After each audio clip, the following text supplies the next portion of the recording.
That is a macronutrient involve. देखिएगा question यहां पर सिंपल सा ये पूछा है कि जो मैक्रोन्यूट्रेंट्स होते हैं उनका कौन सा मतलब एग्जांपल यहां पर है, यानी फॉलोइंग ऑप्शन में से आपको चूज करना है कि कौन सा न्यूट्रेंट मैक्रोन्यूट्रेंट्स के अंदर आता है, और काफी अच्छी तरीके से आपको याद होगा मैक्रोन्यूट्रेंट्स कौन होता है। चलेगा, पहला ऑप्शन यहां पर है प्रोटीन, सेकंड ऑप्शन है यहां पर फैट, थर्ड ऑप्शन है यहां पर कार्बोहाइड्रेट, फोर्थ ऑप्शन है यहां पर ऑल ऑफ दी अबव। चलेगा, जल्दी से इस क्वेश्चन का आंसर आप बता दीजिएगा, क्या इस क्वेश्चन का क्या करेक्ट आंसर होगा। देन आफ्टर हम क्वेश्चंस को लेकर आगे बढ़ेंगे, क्योंकि क्वेश्चंस के अंदर काफी सारे क्वेश्चंस हमने लिए हैं इस सेशन के अंदर, तो फटाफट से इस क्वेश्चन का राइट आंसर बताइएगा, फिर आगे बढ़ते हैं, क्योंकि क्वेश्चन काफी सारे करने हैं आज के इस सेशन के अंदर। चलेगा, इस क्वेश्चन का जो बिल्कुल करेक्ट आंसर है that is option number fourth, बिल्कुल करेक्ट आंसर है, क्योंकि मैक्रोन्यूट्रेंट की बात की जा रही है। किसकी बात की जा रही है? मैक्रोन्यूट्रेंट की बात की जा रही है।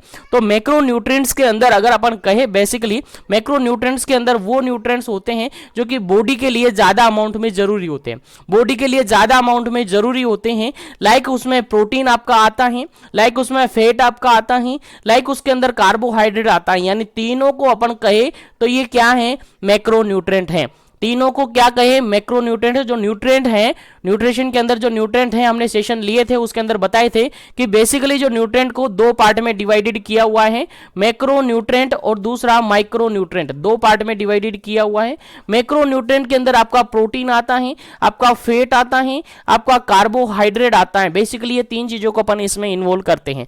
माइक्रोन्यूट्रेंट की बात करें तो माइक्रोन्यूट्रेंट में आपके सभी विटामिन आ जाते हैं, जितने भी विटामिन की कैटेगरी है वो सारे आ जाते हैं। उसके अलावा जितने भी मिनरल्स हैं वो सारे इसके अंदर आ जाते हैं। तो याद रखिएगा, यहां से आपके एग्जाम में 100% क्वेश्चन पूछा जाएगा, 101% यहां से क्वेश्चन पूछा जाएगा। तो याद रखिएगा, इस क्वेश्चंस का बिल्कुल करेक्ट आंसर हो जाता है आपका ऑप्शन नंबर फोर्थ, क्योंकि यहां पर जितने ऑप्शन थे तीनों ऑप्शन बिल्कुल क्या थे? मैक्रोन्यूट्रेंट्स के अंदर आते हैं। आपसे क्वेश्चन यही पूछा था कि मैक्रोन्यूट्रेंट्स के अंदर किस किस को इन्वॉल्व किया जाता है। उम्मीद है क्वेश्चन समझ में आ गया। और